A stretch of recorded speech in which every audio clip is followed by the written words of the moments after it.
Primer, jo volia adquirir els mateixos coneixements que adquiriran els agents i els caps d'agent, també perquè no tinc una formació bancària suficientment extesa i per viure l'experiència des de dintre, com la viuen els agents.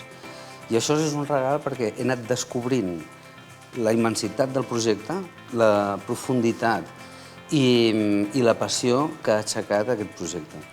I és tan emotiu veure com la gent reacciona, com s'ajuden uns als altres, com estan ells involucrats i motivats, que és un immens plaer. Lluitar amb les mateixes armes que està lluitant aquest sistema econòmic que està empobrint la majoria de gent. I com lluitar amb aquest sistema és un banc que sigui de la gent. Onze és un banc pensat per la gent fins a l'extrem que té la intenció a llarg termini de que la població sigui el verdader amo del banc.